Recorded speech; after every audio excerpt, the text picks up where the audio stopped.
শুনো, ঝগড়া করানোর সময় পয়লাই গলা বেশি উঁচাই উঠাইবা না, তাইলে গলার উপর কি প্রেশার আমার তো গলা ব্যথা করে পড়ে। তাইলে গলার উপর প্রেশার করলে গলা ব্যথা করবো, গলায় ভাঙিয়ে দিব।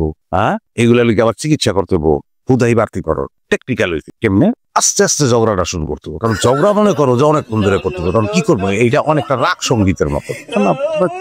আস্তে আস্তে শুরু করে পরে জ্বর উড়ে ফেলায়। হ্যাঁ, অনেকটা ম্যারাথন দৌড়ের মতন দৌড়লে কেমন হইবা আটটাছে। হ্যাঁ, মনে করো তুমি 5 কিলোমিটার দৌড়াইবা, তো এই 5 কিলোমিটার তুমি জ্বরের বেগে গেলে তো হইব না। হ্যাঁ, স্লোলি আস্তে আস্তে আস্তে শেষ দিকে গিয়া জ্বর তুলে দিয়া খেলাটা নিজের কোটা তুলে দিবা।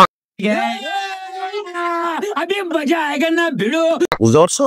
সো ঝগড়া করানোর সময় কোনোভাবেই গলায় প্রেশার ডাউন মনে রাখতে হবে যে আমরা আসলে কিন্তু ঝগড়া করতেছি না, একটা দৌড়। এই প্রতিযোগিতা আমাদের জিততে হইব, টেকনিক লাগবে। এটা কিন্তু খুব ভালো কথা কইছি, তুমি তো অনেক কিছু জানো দেখতেছি। আরে পাগল, ঝগড়া আমি ছোটকাল থেকে করি, অভিজ্ঞতা আছে না একটা।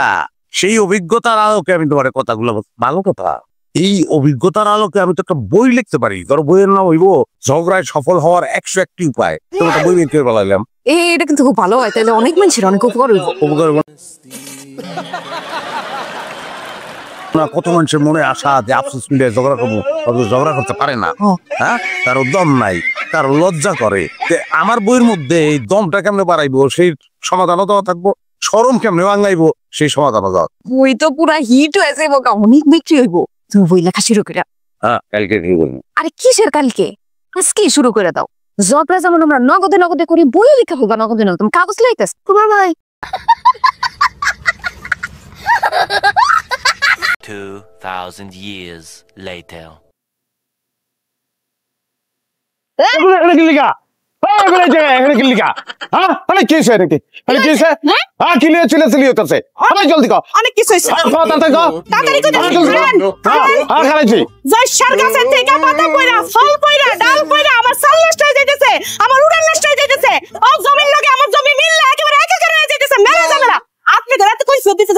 নষ্ট চাল ফলাই দে, নষ্ট চালের দরকার নেই, তোরা গাছ চলাই থাকবি।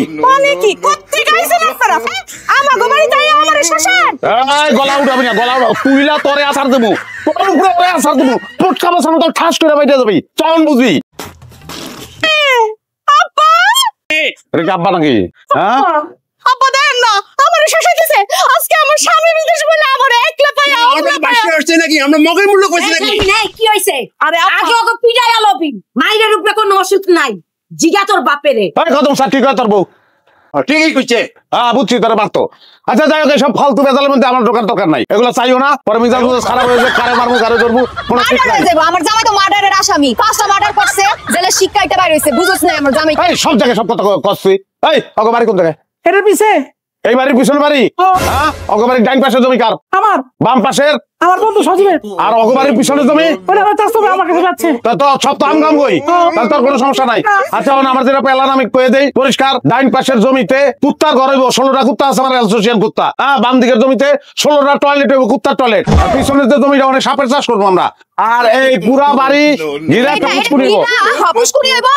পুষ্কুনি হইব। হ্যাঁ, আমরা তো আমাকে ব্যবসা হিসেবে চাষবাসের, কুত্তার চাষ, কুমিরের চাষ, সাপের চাষ, এই 3টাই আমাকে ব্যবসা।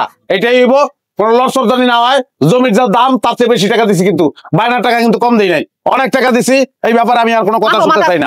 হ্যাঁ, ঠিক আছে, আপনার লগে আমার কোনো মামলা নাই, মামলা হার লগে আমি সবকিছু বুঝিয়ে লিছি। এই জায়গায় আমার এইসব জিনিস হইব, আপনারা যান, আমরা গেলাম। হ্যাঁ, কোন ধরনের ভেজাল হইলে তাহলে একটা ফোন দিবা। সালামালাইকুম ভাই, সালামালাইকুম ভাই। জসিম ভাই, ও জসিম ভাই, কি করলো এরা? আপনি এটা ঠেকান জসিম ভাই। আমি কেমনে ঠেকামো? কুত্তার কুমির কথা আমার আগে কইছিল, সাপের কথা তো কয় নাই। কি কয়? কি কয়? বাবা, তোমার জসিম ফিরায় না বাবা।